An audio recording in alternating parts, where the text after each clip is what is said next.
ॐ श्री गौर्या सकलार्थदं निजपदां भोजेन मुक्तिप्रदं प्रौढं विघ्नवनं हरन्तमनघं श्रीधुण्डितुण्डासिना वन्दे चर्मकपालिकोपकरणैर्वैराग्यसौख्यात् परं नास्तीति प्रदिशन्तमन्तविधुरम् श्रीकाशिकेशं शिवं शङ्करं शङ्कराचार्यं केशवं बादरायणं सूत्रभाष्यकृतौ वन्दे भगवन्तौ पुनः पुनः ईश्वरो गुरुरात्मेति मूर्तिभेदविभागिने व्योमवद्व्याप्तदेहाय दक्षिणामूर्तये नमः। ओम शांति शांति शांति। पूर्व पक्ष ने कहा ब्रह्मणो मननादि अपेक्षा न युक्ता, ब्रह्म में मनन करने की कोई आवश्यकता नहीं है क्योंकि ये वेदार्थ है, वेदार्थत्वात्। धर्मवत, धर्म में जैसे वेदार्थ होने पर भी मननादि की अपेक्षा नहीं होती, तो किसकी अपेक्षा है? श्रुति लिंग वाक्यादय एवं अपेक्षिता।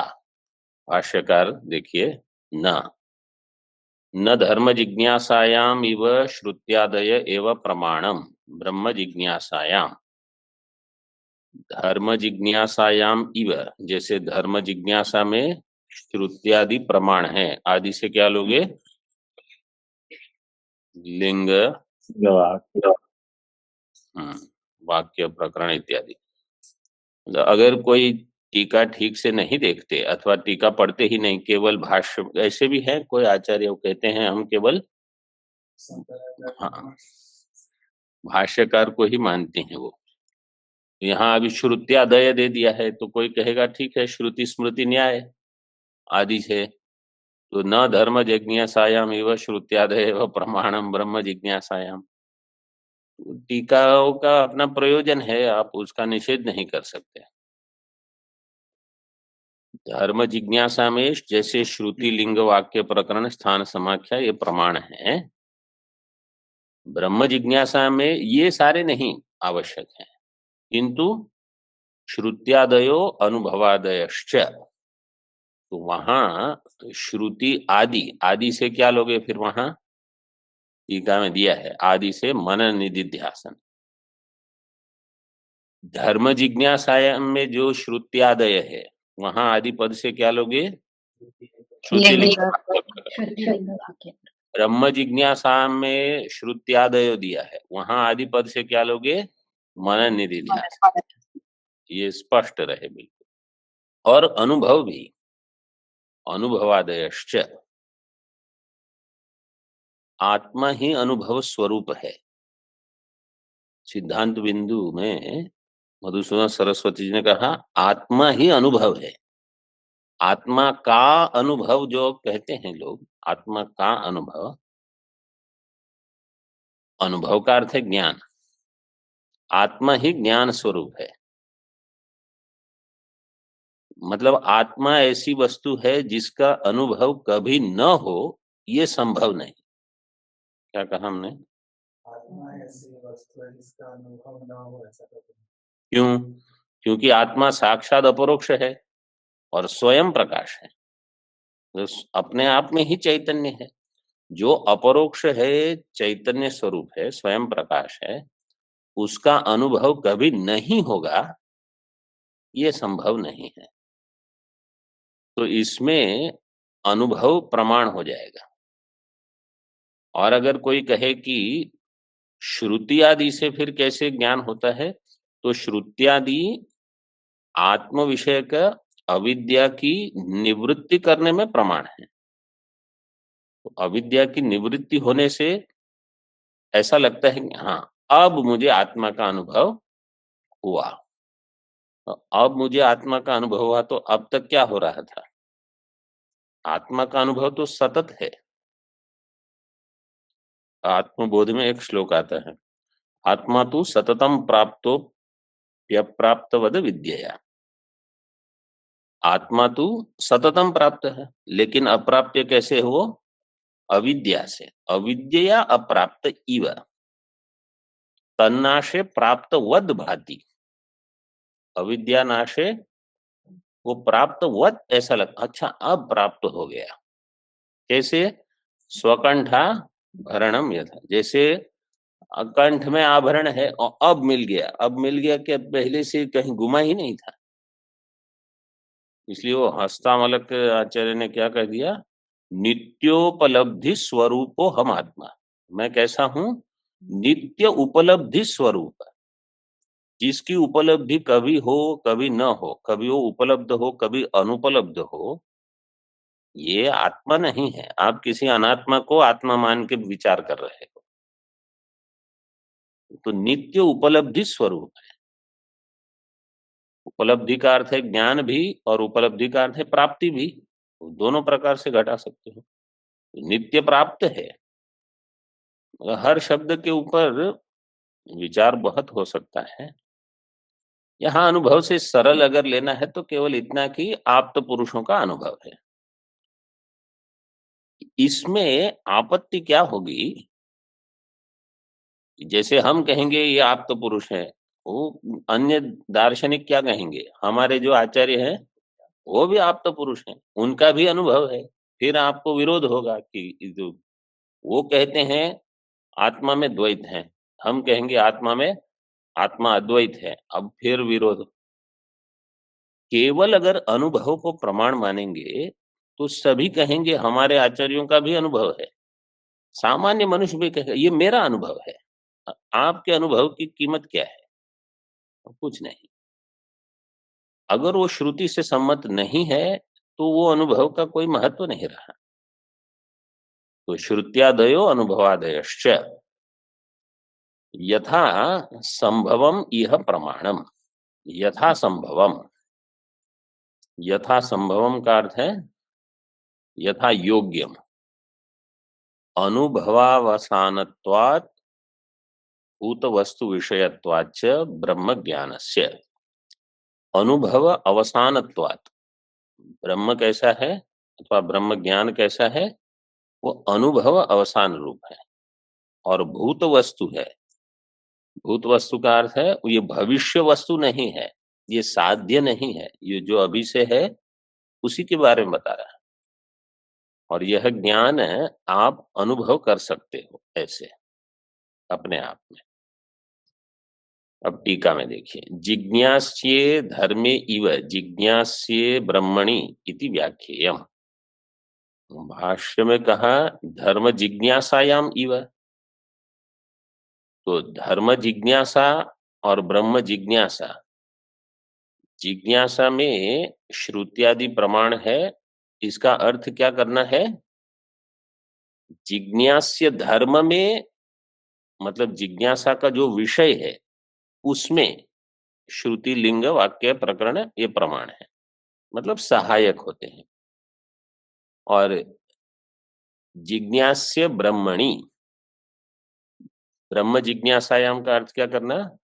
जिज्ञास्य ब्रह्म में। ये समझ में आया?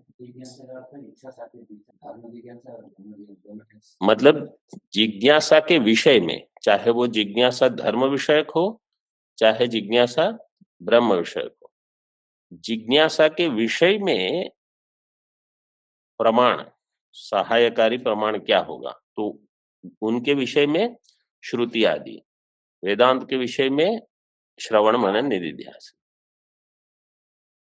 मतलब जिज्ञासा में ये प्रमाण नहीं है, जिज्ञास्य के विषय में प्रमाण है। इसलिए दे दिया जिज्ञास्य धर्मे इव जिज्ञास्य ब्रह्मण इति व्याख्येय। इस प्रकार से उसकी व्याख्या कर। और अनुभव का अर्थ है ब्रह्म साक्षात्काराख्यो विद्वद अनुभव। अनुभव मतलब कोई भी अनुभव नहीं, ब्रह्म साक्षात्कार जहां होता है। आदि पदार्थ मनन निधिध्यासन योर ग्रह।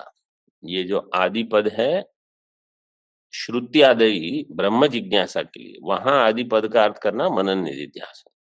उसमें हेतु क्या है? अनुभव। उसके बाद अगला प्रतीक क्या है? अनुभव के बाद क्या प्रतीक है? पुरुष इत्यादि। आपने क्या कहा? आगे पुरुष है ना? हाँ ठीक है, मतलब लंबा है ये। अनुभवादय है यथा संभवम इह प्रमाणम। अनुभवावसानत्वात् भूत विषयत्वाच्च ब्रह्म ज्ञानस्य। और एक पंक्ति देख लीजिए, कर्तव्ये ही, भाष्य में कर्तव्ये ही विषये नानुभवापेक्षा अस्ति इति श्रुत्यादीनाम एवं प्रामाण्यम स्यात्। कर्तव्य विषय में अनुभव की अपेक्षा नहीं है, इसलिए श्रुति लिंग वाक्य प्रकरण इनका प्रामाण्य हो जाएगा। ये जो श्रुति लिंग है ये किसके लिए है? कल जैसे बताया था धर्म के लिए, लेकिन जो विनियोग विधि है, विनियोग विधि में ये सहकारी बनेंगे ये 6, और सहकारी होके क्या करेंगे? विनियोग विधि के जो अंग होंगे, अंगांगी का जो संबंध है उसको स्पष्ट करेंगे ये 6। मतलब सबका अपना प्रयोजन है। अब देखिए आगे टीका में, मुक्त्यर्थं ब्रह्म ज्ञानस्य शाब्दस्य साक्षात्कारावसानत्वापेक्षणात् प्रत्यग भूत सिद्ध ब्रह्म गोचरत्वेन साक्षात्कार फलकत्व संभवात्। ब्रह्म ज्ञान जो है वो किसके लिए है? मुक्ति अर्थम। मुक्ति अर्थम का लौकिक विग्रह कैसे करोगे? मुक्तये इदम, मुक्ति के लिए। इदम ब्रह्म ज्ञानम, ब्रह्म ज्ञानस्य जो मुक्ति के लिए है, शाब्दस्य शब्द ज्ञान, वो साक्षात्कार अवसानत्व अपेक्षणात्, उसका अवसान मतलब उसका अंत साक्षात्कार में हो, इसकी अपेक्षा करता है वो। मतलब यह एक दृढ़ ज्ञान हो जाए कि मैं ब्रह्म हूं और जगत मिथ्या है। तो ये कैसे होगा? ये आप चिंतन करते रहो, श्रवण मनन करते रहें, और जहां जहां कुछ हमको लगता है कि ये हमारे प्रतिबंध हो रहे हैं निष्ठा में, उनको वहां किसी उपाय से हटाएं, जो भी आवश्यक हो। मुख्य है साधन श्रवण आदि। तो ये साक्षात्कार में इसका पर्यवसान हो, इसकी अपेक्षा करते हैं सभी साधक। प्रत्यक भूत सिद्ध ब्रह्म गोचरत्वेन साक्षात्कार फलकत्व संभवात। क्योंकि यह ब्रह्म कैसा है? प्रत्यक भूत सिद्ध है, इसलिए साक्षात्कार संभव है। साक्षात्कारो फलम यस्य ब्रह्म गोचरस्य तत् ब्रह्म गोचरत्वम साक्षात्कार फलकम।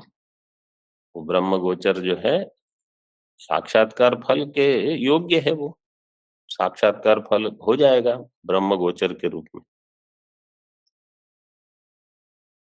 स्वर्ग में ऐसा नहीं है, धर्म में ऐसा नहीं है, वो प्रत्यक भूत नहीं है और सर्वदा उपलब्ध नहीं है, अब उसका साक्षात्कार नहीं होगा, इसलिए वहां मनन आदि की अपेक्षा नहीं है। यहाँ तो सारी समस्या बुद्धि में है, उसको ठीक करना है, और ठीक होगी कि नहीं, मतलब ठीक हो गई कि नहीं, ये उत्तर केवल हम ही जानते हैं। जैसे कोई पूछेगा, कोई भी विषय समझो, घट के बारे में बताया, ये विषय स्पष्ट हुआ, ऐसे पूछेंगे समझो, तो आपको ही पता है कि ये हुआ कि नहीं हुआ। अन्य किसी को पूछने की मुझे स्पष्ट हुआ है? हाँ, आप ये 2-4 वाक्य बोल के पूछ सकते हो कि ये समझ ठीक है कि नहीं, लेकिन अंत में तो आपको ही ये निर्णय हो जाएगा कि हाँ मुझे समझ में आ गया है। मतलब ऐसा ज्ञान हो जहां आपको भी संशय न हो कि पता नहीं मुझे कुछ समझ में आया है कि नहीं। तो आरंभ में तो विद्यार्थी ऐसे ही चलते रहते हैं कि हम पता नहीं बोल तो रहे हैं, ये सब मैं भी बोल सकता हूँ, लेकिन पता नहीं कुछ समझ में आया है कि नहीं। ऐसे नहीं, ये दृढ़ निश्चय हो जाए कि अरे मैं ही ब्रह्म हूं। क्या समझ में नहीं आया अभी तक? ऐसे साक्षात्कार फलकत्व संभवात तदर्थम मननादि अपेक्षा युक्ता, इसके लिए मननादि की अपेक्षा युक्त है। मतलब ज्ञान का फल ये हो जाए, साक्षात्कार का फल क्या है? बहुत ही सुंदर, ये जो पांडित्यम निर्विद्य बाल्येन तिष्ठासेत, बाल्यम निर्विद्य अथ मुनि अमौनम च मौनम च निर्विद्य अथ ब्राह्मण, इस प्रकार से बृहदारण्यक में बताया है। पांडित्य श्रवणादि का जो मतलब श्रवण जब हम करते हैं, इसका प्रयोजन क्या होना चाहिए? बलम बाल्येन तिष्ठासेत। बल क्या है? विषय को ना बोलने का सामर्थ्य, यह है बलम। विषय मतलब कोई भी विषय हो, वो चाहे कोई धन संपत्ति हो, चाहे पद प्रतिष्ठा हो, अथवा कोई भोग्य वस्तु हो, नहीं चाहिए। और अगर प्रारब्ध में कुछ है तो यहां वहां से कहीं से आएगा तो भी आप उसको रोक सकते हो। प्रारब्ध में होगा तभी आएगा। आप अपनी इच्छा से अगर कर रहे हो तो अभी लंबी यात्रा है। अपनी इच्छा नहीं है, प्रारब्ध वशात कुछ उपस्थित हो गया, फिर भी उसको नकारने का सामर्थ्य हो, वो है बलम। तो श्रवण हो चुका, इसका अर्थ ये है कि आप में ये बल आ गया है। और जब मनन करेंगे तो तद विषय का कोई संशय नहीं होने से मुनि ही, अब वो मुनि हो गए। मतलब अब यह मनन अपने आप होता है। मतलब दिन भर कुछ ना कुछ शास्त्र की पंक्तियों का ही चिंतन चलते रहता है बुद्धि में। कुछ ना कुछ मतलब कोई अन्य शास्त्र नहीं, जीव ब्रह्म ऐक्य प्रतिपादक शास्त्र। अन्य चिंतन तो भले कोई अन्य अन्य करते रहे, वो निधिध्यासन नहीं कहा जाए। जीव ब्रह्म ऐक्य प्रतिपादक जो वाक्यों का अर्थ है, उसका चिंतन चलता रहे, ये है निधिध्यासन, ये है मुनि। तो यहां तक की यात्रा जिसकी हो चुकी है, तो श्रवण मनन निधिध्यासन की ये अपेक्षा है। तो इसका बहुत स्पष्ट लाभ है। धर्म में ये आवश्यक नहीं है। क्यों? देखिए, धर्मे तो नित्य परोक्षे साध्य साक्षात्कारस्य अनपेक्षितत्वात् और असंभवाच्च। धर्म जो है वो नित्य परोक्ष है, तो इसमें साक्षात्कार कहाँ होगा? वो तो साध्य है, वो भूत वस्तु नहीं है, सिद्ध नहीं है, साध्य है। सिद्ध का अर्थ और साध्य का इसमें भेद क्या है? साध्य अभी उपलब्ध नहीं है वर्तमान में, वो भविष्य में होगा, उसको साध्य कहा। स्वर्ग आपको बाद में मिलेगा और ब्रह्म में कभी हूं, वर्तमान में, भूत भविष्य सभी काल में। धर्म नित्य परोक्ष होने से साध्य है, साक्षात्कार की वहां अपेक्षा नहीं है। और असंभवात, असंभव का अर्थ है साक्षात्कार के वो योग्य भी नहीं है। जैसे जो वस्तु परोक्ष है उसका साक्षात्कार कैसे होगा? जब तक वो प्राप्त न हो तब तक, जब तक वहां परोक्षत्व रहा, साक्षात्कार नहीं। अथवा जैसे अन्य दृष्टांत देते हैं, वायु का चाक्षुष प्रत्यक्ष होगा कि नहीं? क्यों नहीं होगा? और रूप रहितत्वात्, वहां जहां रूप नहीं है उसका चाक्षुष प्रत्यक्ष नहीं। क्यों? इसको कहा जाएगा अयोग्य। वायु चाक्षुष प्रत्यक्ष के लिए अयोग्य है, इसी प्रकार धर्म साक्षात्कार के लिए अयोग्य है ये। तो इसलिए श्रुत्या निर्णय मात्रम अनुष्ठानाय अपेक्षितम, केवल श्रुति मात्र से आपको निर्णय कर लेना है। और निर्णय करके क्या करना है? अनुष्ठान करना है। वहां तो लगे रहो, फिर ये करो वो करो, इतनी सारी चीजें इकट्ठी करो, सब हुआ, फिर तब फल मिलेगा। मुख्य यही है कि जैसे आज विधि करनी है, विनियोग विधि, तो विनियोग में कौन किसको किसके साथ जोड़ना है, अंग अंगी, किसके बाद किसका क्रम होगा, उनको अधिक चाहिए उनको क्योंकि विचार से नहीं वहां फल है, वहां फल कर्म से, क्रिया से है। तो अनुष्ठान जितना बढ़िया अनुष्ठान इतना बढ़िया फल। फिर जैसे एक रुद्र करोगे तो कुछ फल मिलेगा समझो, एकादश करोगे तो अधिक फल मिलेगा। और समझो 100 ब्राह्मण बुला दिए और सभी ब्राह्मण बड़े रुद्र करते हैं और 100 ब्राह्मण एकादश बार करेंगे तो और अधिक फल मिलेगा। तो वहां फल इस पर निर्धारित है। और जितनी दक्षिणा दोगे तो वहां भी ऐसा है, दक्षिणा अधिक होती तो फल अधिक है, अधिकस्य अधिकम फलम। ये कर्म में ये है सब अपेक्षितम। लिंगादयस्तु श्रुत्यंतर भूता एव श्रुति द्वारा निर्णय उपयोगित्वेन अपेक्ष्यन्ते न मननादयः अनुपयोगात् इत्यर्थः। लिंगादि जो है ये श्रुत्यंतर्भूत है, श्रुत्यंतर्भूता एव श्रुति द्वारा निर्णय उपयोगित्वेन, श्रुति के द्वारा, लिंगादि का मतलब श्रुति लिंग वाक्य प्रकरण, ये सभी है श्रुति के अंतर्भूत ही है। लिंग जो है जैसे ये 6 देते हैं श्रुति लिंग वाक्य प्रकरण स्थान समाज, तो जो लिंग है वो श्रुति के अंतर्भूत होगा, वाक्य होगा वो लिंग के अंतर्भूत होगा, फिर वो लिंग श्रुति के, इसलिए पार दौर्बल्यम, क्योंकि जो पर में होगा वो दुर्बल हो गया, जो समाख्या है उसको स्थान की अपेक्षा रहेगी, स्थान को प्रकरण की, प्रकरण को वाक्य की, वाक्य को लिंग की, लिंग को श्रुति की, तब वो अपनी पुष्टि करेगा। तो इसलिए जो पर में है वो दुर्बल हो जाता है। लिंगादयसु श्रुत्यंतर्भूता एव श्रुति द्वारा निर्णय उपयोगित्वेन अपेक्षन्ते, श्रुति के द्वारा जो निर्णय करना है उसमें ये उपयोगी हो जाएंगे। और मननादि, धर्मशास्त्र में मननादि की कोई अपेक्षा नहीं है, अनुपयोगा इसका। इसलिए ये मीमांसक लोग जो रहेंगे, अथवा देखो जब हम शास्त्र में निर्णय करते हैं तो हम कहेंगे मीमांसक, वास्तव में मीमांसक कोई चर्चा करने कहाँ आता है, आप देखोगे मिलेंगे ही नहीं मीमांसक, पूर्व मीमांसक बहुत कम है अब।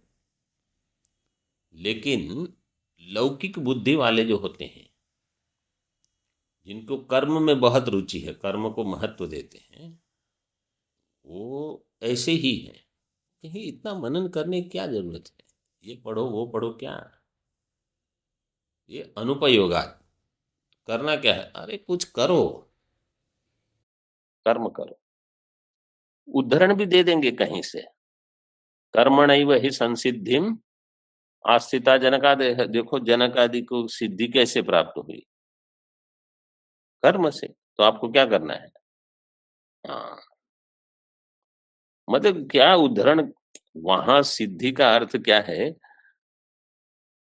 परंपरा से उनको मोक्ष प्राप्त हुआ है, कर्म से चित्त शुद्धि, चित्त शुद्धि से फिर ज्ञान, ज्ञान से निष्ठा होकर ऐसे। लेकिन कहीं किसी कोई वाक्य कहीं जोड़ दिया तो जिन्होंने मीमांसा नहीं की है, चिंतन नहीं किया है, उनको लगेगा हाँ ये सही वाक्य है। अब ये जो 6 लिंग है उनको बिल्कुल छोटे छोटे वाक्य के रूप में बता देते हैं। निरपेक्ष शब्द है श्रुति ही, जिन्होंने अर्थ संग्रह पढ़ा है उनके लिए ये थोड़ा पुनरावर्तन है, जिनको नहीं ज्ञात है उनको कठिन होगा। निरपेक्षो रवः श्रुति, ये वहां का मूल शब्द है। रवः मतलब शब्द, श्रुति वो है ऐसा शब्द जो किसी की अपेक्षा नहीं करेगा, इसलिए निरपेक्ष है रवः, अथवा निरपेक्ष है शब्द है। लिंग क्या है, शब्द से अर्थ प्रकाश, प्रकाश सामर्थ्य कि प्रकाशन सामर्थ्य, न चाहिए ना, हाँ हमारे इसमें नकार छूट गया है। प्रकाशन सामर्थ्य, ये है लिंग। आगे दिया है, वहां अर्थ संग्रह में दिया है शब्द सामर्थ्यम लिंगम, और शब्द सामर्थ्य से किसको लेना है, तो वहां कहते हैं कि शब्द वृत्ति, अर्थ वृत्ति नहीं। इसका अर्थ यहाँ क्या है कि जो रूढ़ी, जहां रूढ़ी हो उसको लेना, यौगिक अर्थ नहीं लेना, यह है लिंग। आगे दिया है पदम योग्यतर पदाकांक्षम वाक्यम। वाक्य क्या है, एक पद योग्य इतर पद की जो आकांक्षा करेगा, मतलब पद समभिव्याहार, इसको अर्थ संग्रह में ऐसे दिया है, पद समभिव्याहार। समभिव्याहार का अर्थ है एक साथ उसका उच्चारण हो, एक पद के साथ अन्य, तो समभिव्याहारो वाक्यम, वहां ऐसे दे दिया है। जैसे दृष्टांत देते हैं, यस्य पर्णमयी जुहुर्भवति न स पापम श्लोकम शृणोति। जिसकी जुहू, जुहू मतलब ये याग का एक पात्र होता है, अर्धचंद्राकार ऐसा, वह पात्र जिसका जुहू इस वृक्ष से, पलाश उससे बना है, वह निंदा नहीं सुनेगा, मतलब कोई इसकी निंदा नहीं करेंगे। न पापम श्लोकम शृणोति, ऐसा कुछ अनिष्ट नहीं सुनेगा वो। पद शक्तम पदम, वहां भी ले लेंगे। हाँ, पद का अर्थ होगा शक्ति, जिसमें हो ऐसा, शक्तम पदम। आगे अंग वाक्य सापेक्षम प्रधान वाक्यम प्रकरणम। अब देखो ये सब केवल मीमांसा के इस संदर्भ में ही इन शब्दों का अर्थ है। हाँ, अब लिंग कोई कहेगा कि हमने तो लीनम अर्थम गमयति, वो लिंगम, और फिर वहां से लिंग शरीर का अर्थ हो जाएगा सूक्ष्म शरीर, अथवा लिंग है धूम, ऐसे यहाँ इसका विशेष अर्थ है। इसी प्रकार वाक्यम प्रकरणम, प्रकरण यहाँ है अंग वाक्य सापेक्षम प्रधान वाक्यम प्रकरणम। अंग वाक्य के सापेक्ष, तो एक प्रधान होता है अंगी और उसका एक अंग होगा, तो अंग अंगी का जो निर्णय होगा, उस अंगी प्रधान वाक्य जो होगा, लेकिन वो कैसा वाक्य, अंग सापेक्ष प्रधान वाक्य, उसको कहा जाएगा प्रकरण। तो जब हम कहते हैं प्रकरण किसका चल रहा है, मतलब प्रधान वाक्य क्या है जो अन्य वाक्यों की अपेक्षा करेगा, जो उसके अंग बनेंगे। तो जैसे वेदांत में ऐसे शब्द प्रयोग कर लेते हैं हम, प्रकरण किसका चल रहा है, सगुण ब्रह्म का कि निर्गुण ब्रह्म का। प्रकरण किसका चल रहा है, कर्म का कि भक्ति का कि ज्ञान का, ऐसे। तो जो प्रकरण है फिर इस हिसाब से अर्थ करेंगे। जैसे गीता में योग शब्द है, सभी अध्याय में योग शब्द दे दिया है, तो कहीं भगवान कहेंगे जैसे सांख्य योगौ पृथक बाला प्रवदंती न पंडिता, वहां योग शब्द का अर्थ क्या करोगे, तो कुछ एक विशेष ही अर्थ आएगा, कोई भी अर्थ तो नहीं लगा सकते। तो संदर्भ, तो प्रश्न ये होगा कि प्रकरण क्या चल रहा है यहाँ, मुख्य किसका प्रतिपादन है, फिर इसके लिए इस शब्द का क्या अर्थ होना चाहिए। तो ये जितनी समझो 10 टीकाएं 15 टीकाएं, सब अलग अलग लोग टीका लिखते हैं, मतलब जो सारे अद्वैत के आचार्य हैं वो तो एक ही अर्थ करेंगे, लेकिन अन्य अन्य आचार्य जो हैं, तो कोई योग का कुछ अर्थ करेंगे, कोई योग का कुछ और अर्थ कर लेंगे। तो जो अर्थ आप पढ़ोगे वो फिर आप कहोगे ये हमको ये समझ में आया। तो ऐसे इसलिए बिल्कुल संप्रदाय से अध्ययन हो, यहाँ वहां कुछ भी पढ़ देते हैं लोग, फिर प्रश्न करेंगे, प्रश्न का उत्तर क्या देंगे, आरंभ कहाँ से करेंगे, ऐसे लोगों के लिए वो समझ में नहीं आता। तो केनोपनिषद के आचार्य ने कह दिया, न विद्मः न विजानीमः यथा एतद अनुशिष्यात्। मतलब वहां उन्होंने ऐसे कहा कि हम नहीं जानते कि कैसे पढ़ाना चाहिए, मतलब विषयत्व ने इसको कैसे पढ़ाएंगे, उनका बोलने का ये अर्थ है। लेकिन एक महात्मा ऐसे कहते हैं, हम नहीं जानते आपको कैसे पढ़ाएं, क्योंकि आप विलक्षण हो, आपका आरंभ कहाँ से करेंगे हम? तो न विजानीमः यथा एतद् अनुशिष्यात्, वो ऐसे बोलते थे। मतलब ऐसे मजाक करते थे कि अगर विद्यार्थी ठीक ठीक नहीं हो, जो अनुशासन में नहीं रह सकता, उसको पढ़ाना बहुत कठिन, मतलब पढ़ा ही नहीं सकते आप। सबसे पहली चीज यही आवश्यक है, अनुशासन। आपको जो कहा जाए वो करो, आपको जो नहीं कहा जाए नहीं करो, वहां से आरंभ होता है।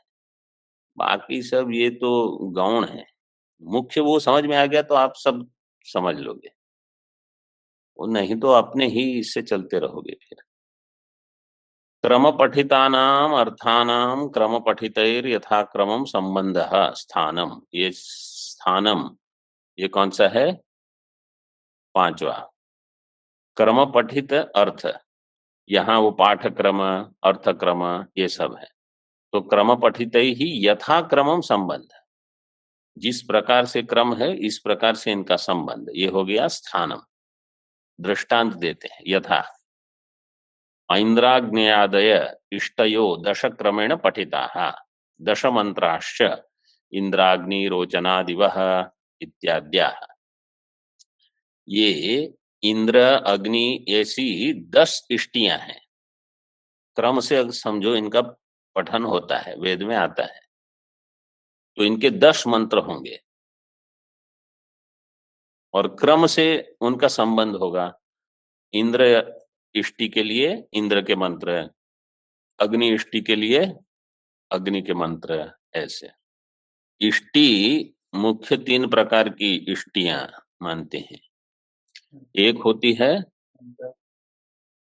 हाँ मतलब ये सब एक समझ लो, जो धृत दधि इनसे जो इष्टि होती है, जैसे दर्श पूर्णमास ये इसका दृष्टांत है। इस ये प्रकृति याग है इष्टि, जिसमें दुग्ध घृत इनसे होती है ये। दूसरी होगी सोम से, सोमलता सोमरस से जो इष्टि होती है, सोमयाग जिसको कहते हैं। और तीसरा एक होगा पशु याग, जिसमें पशु वहां जहां बलि होती है। 3 प्रकार के मुख्य विभाग करते हैं।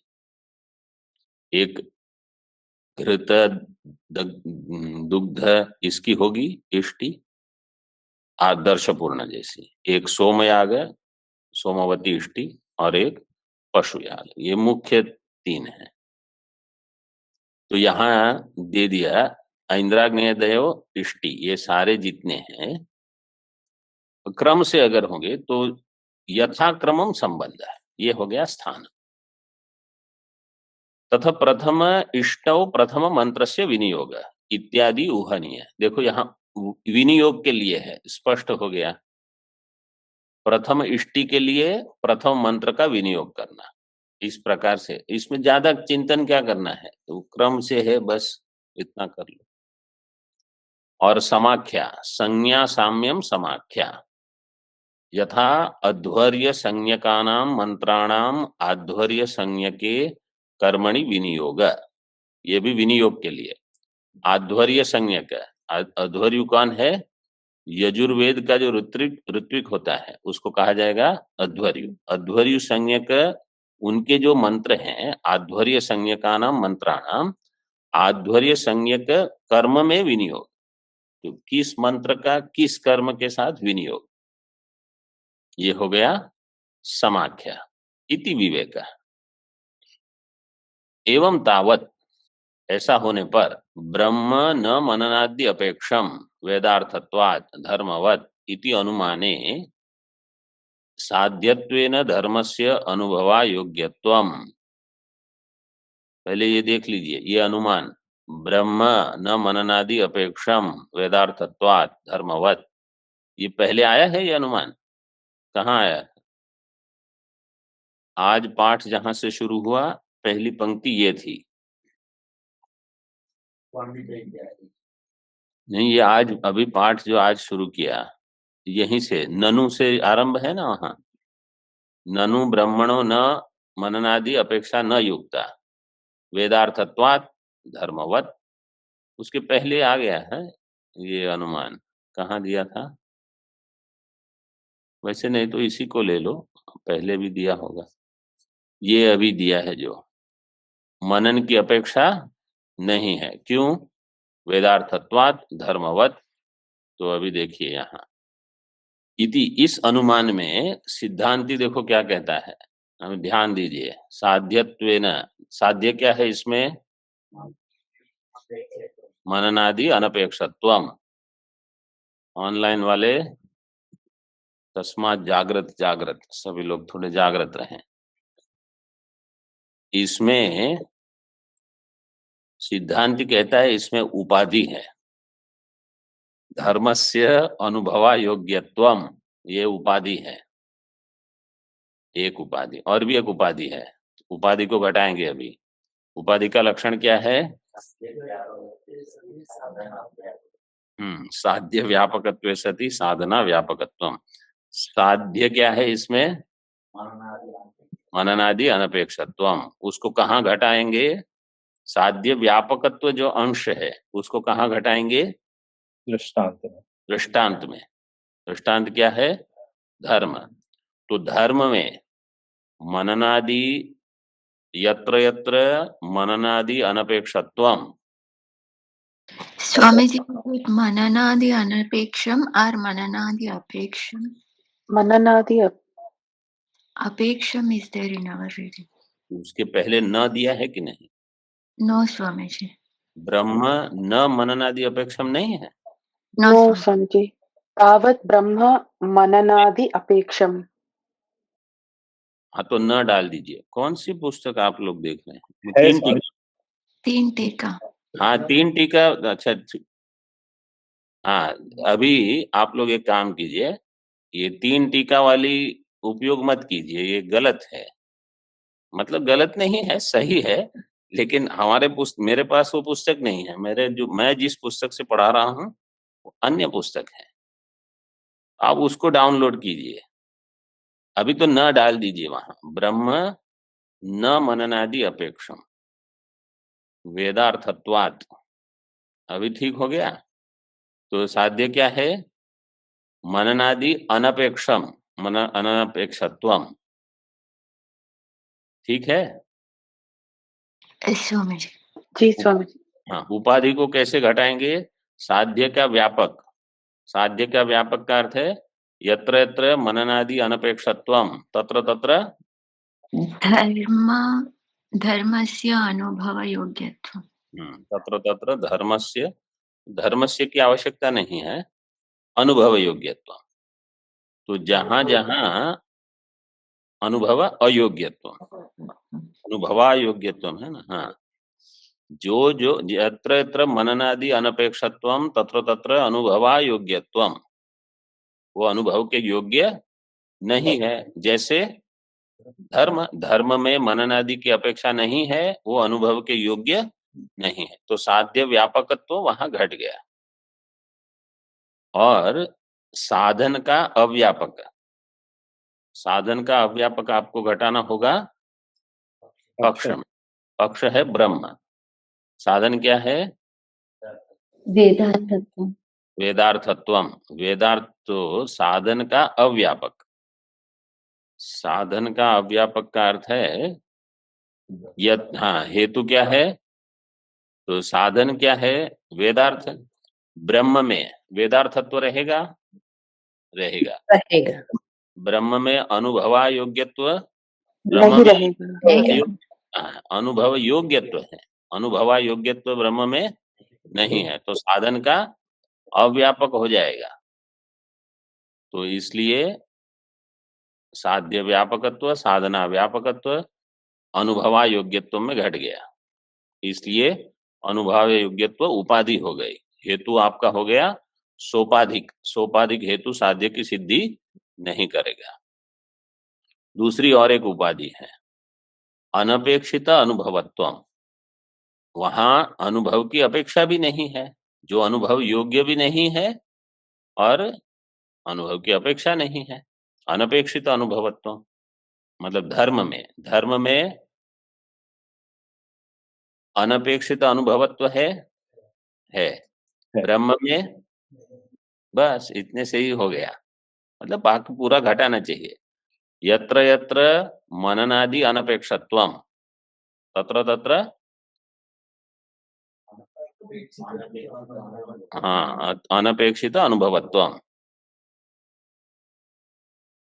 मतलब ये जो प्रौढ़ ग्रंथ चलते हैं चित्सुखी वगैरह, बड़े बड़े अनुमान रहते हैं, पढ़ लिए फिर आपको वहां महाराज जी पूरी पंक्ति पूछेंगे और आप देखोगे नहीं, फिर साध्य क्या है, हेतु क्या है, उपाधि बिल्कुल ऐसे ही लगाना है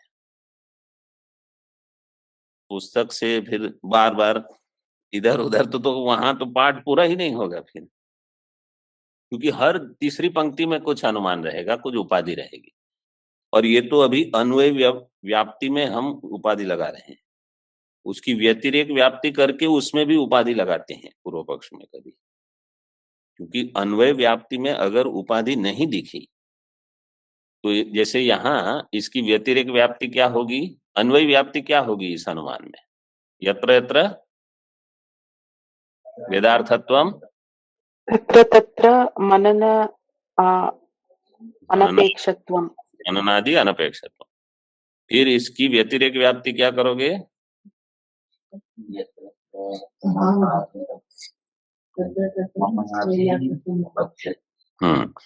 तो यत्र, ये सब थोड़ा करते रहो कहीं। यत्र यत्र मननादि अनपेक्षत्व अभाव, मतलब मननादि अपेक्षत्व, अनपेक्षत्व का अभाव। तो यत्र यत्र मननादि अपेक्षत्वम तत्र तत्र वेदार्थत्व अभाव, उसको अभाव बताना पड़ेगा। तो व्यतिरेक व्याप्ति करके फिर कहीं उपाधि लग जाएगी ऐसे। तो यहाँ दो उपाधि होने से पूर्व पक्ष का जो ये अनुमान है वो ठीक नहीं है। मननादि की जहां अपेक्षा नहीं है वो अनपेक्षित अनुभवत्व वहां है, और ब्रह्म में अनुभव अनपेक्षित नहीं है, ब्रह्म में अनुभव अपेक्षित है। ओम पूर्णमदः पूर्णमिदं पूर्णात् पूर्णमुदच्यते पूर्णस्य पूर्णमादाय पूर्णमेवावशिष्यते। ओम शांति शांति शांति। शंकरं शंकराचार्यं केशवं बादरायणं सूत्रभाष्यकृतौ वन्दे भगवन्तौ पुनः पुनः। ईश्वरो गुरुरात्मेति मूर्तिभेदविभागिने व्योमवद्व्याप्तदेहाय दक्षिणामूर्तये नमः। ओम शांति शांति शांति।